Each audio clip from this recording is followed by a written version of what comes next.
And come on, who doesn't want some more of that? I would like to see a show of hands if you have ever purchased something random and given it to Blaine just to see the 6-year-old side of him light up like Christmas morning.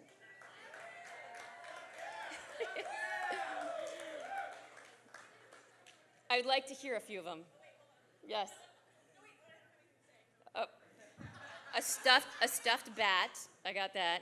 Tell me. What? Bacon-scented pillow. So necessary. Give me another one. T-shirts? Yes. House of Pancakes? Oh, Mickey Mouse pancake maker? See? This kind of stuff. Yes. He did, and you're a sucker. You're a total sucker. Jewelry, absolute jewelry. A tattoo? See? It's perfect. That one you get to see over and over again. He's not giving it to some girl.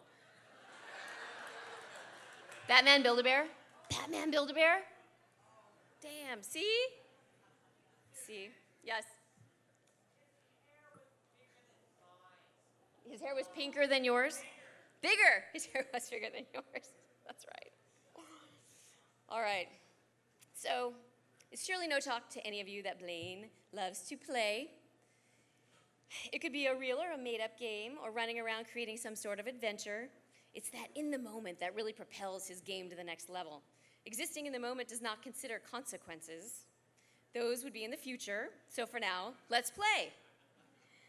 Hey, let's form a gang. We'll call ourselves the Riskers, and our thing will be jumping between rooftops. If we do it right, we might even get held at gunpoint by a cop for breaking and entering. Ooh, let's jump off the boat on Pirates of the Caribbean and steal some jewels. Ooh, I know. Let's sneak into the abandoned mental hospital to go ghost hunting and scare ourselves half to death with our own stories. Yes. Hey, how about, are you stuck in line at an amusement park? How about we play rock, paper, scissors and hopefully scar each other for life with the welts created by the wet slapping fingers? Love this game. How about we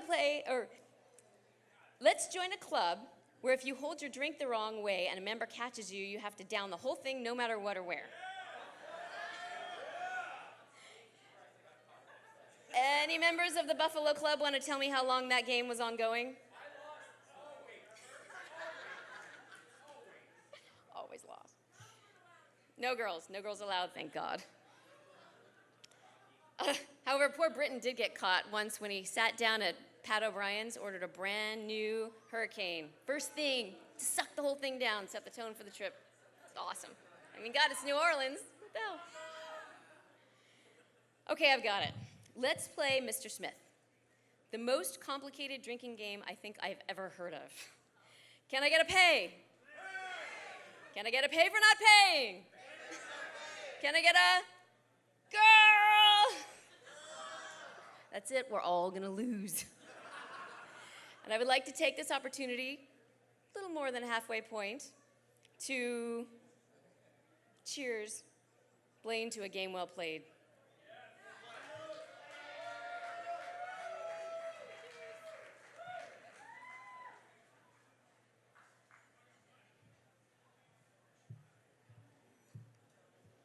To shenanigans. All right, as a 10, 25, 40-year-old kid, pew-pew-pewing down the driveway, there's definitely going to be some Band-Aids, or more commonly, medical staff required.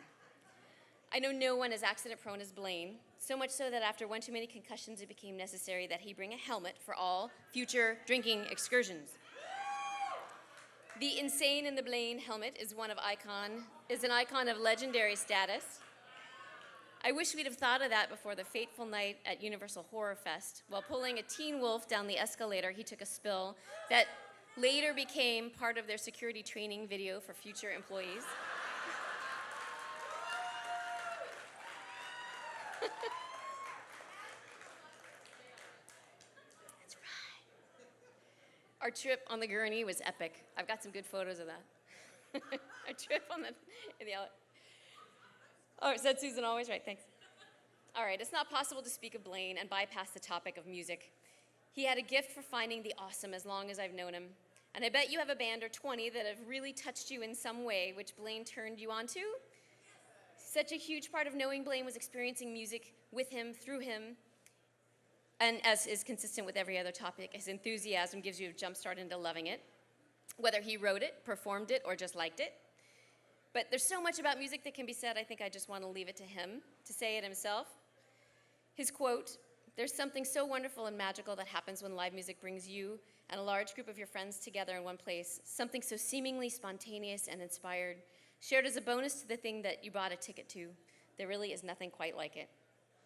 Truly, Blaine.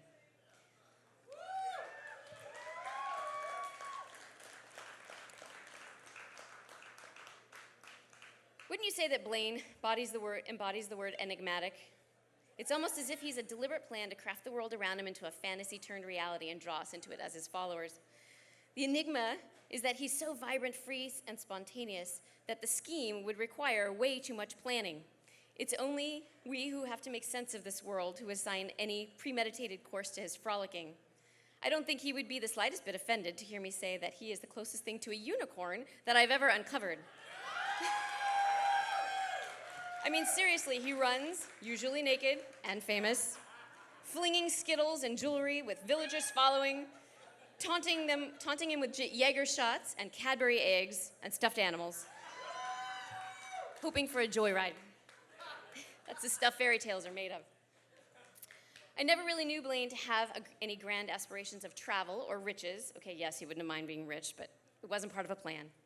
And I always wondered how someone like him could be satisfied. He seemed so worldly. Over time, I realized that he was happier letting the world come to him, and when it arrived, he threw glitter on it to suit himself. His journeys were, however, extravagant and extensive, not to far off lands, but to deep, intrinsic places, or loud, chaotic fervors, or sweet, touching moments. He reached so deeply into everyone that he met, it was like a journey that someone else would spend months planning, and he could take instantaneously by jacking into another human soul. This past December, Blaine posted, "I think one of the things I'm most thankful for in regards to the decision of not having children is the pressure of having to constantly be doing something. My God, my feed is exhausting to look at, and my activity planning skills are not among my best. I've found peace in this. He was constantly doing something, but rarely did he plan it. His only real plan was to be a kid as long as possible. His absorption of the world was through art and culture, through people, music, film, and social media, through the art of conversation.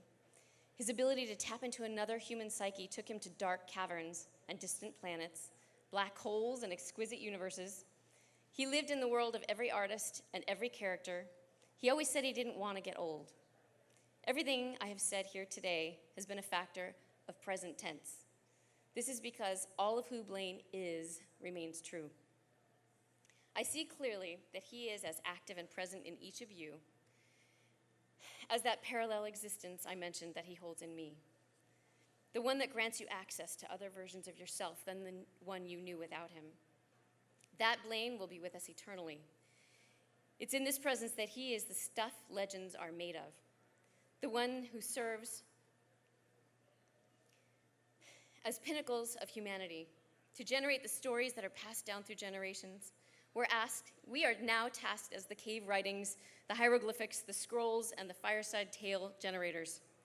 We are the purveyors of the next age of modern fables, showing his passion, how living in the moment and seeking to not only reach but to expand the depths of one's humanity is possible. Last page. Blaine and I had a comical but thought-provoking discussion once on the old adage of give a man a fish and you feed him for a day, teach a man to fish and you feed him for a lifetime. Our discussion focused on the sensible as well as the ridiculous, ranging from the tasks required to actually fish, how much skill and how much is luck, how acquiring a fish is only a small portion of eating a fish, what if he doesn't like or understand fish? You can imagine the rest. The point is that I see Blaine's influence in my life, and I believe in each of yours, in this adage. Scene. You and Blaine are walking along a shoreline when you come across two poles with lines perched in the water. This seems a fortuitous place to spend some time together. You talk about everything, anything, and nothing.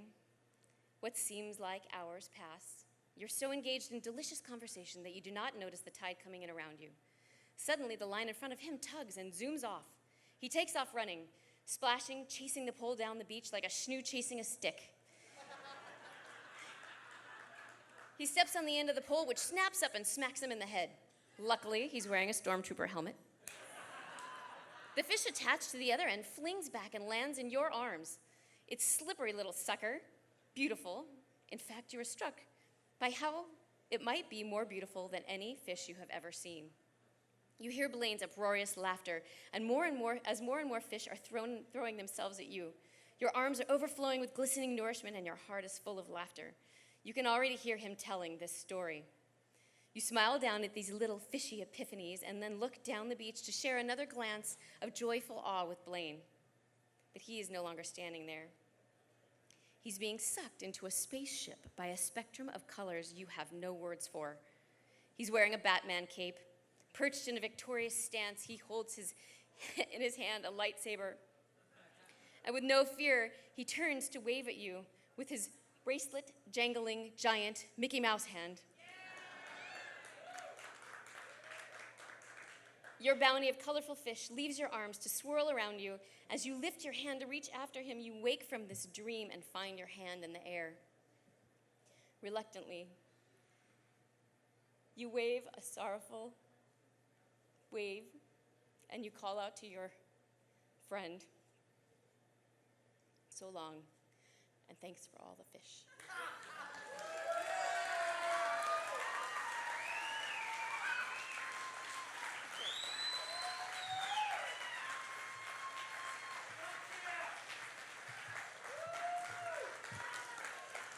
I cried and cried and cried as I wrote this, and the point was to not make you cry, because Blaine didn't want me to do that.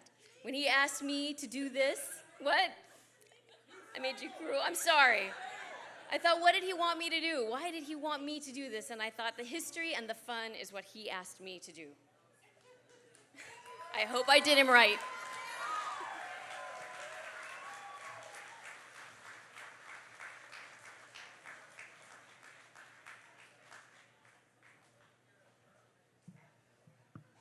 Wow, this is down a ways. I have to say, her telling all those stories, I went back to the Love and Rockets concert I went to, where I met a lovely young lady with a very deep voice.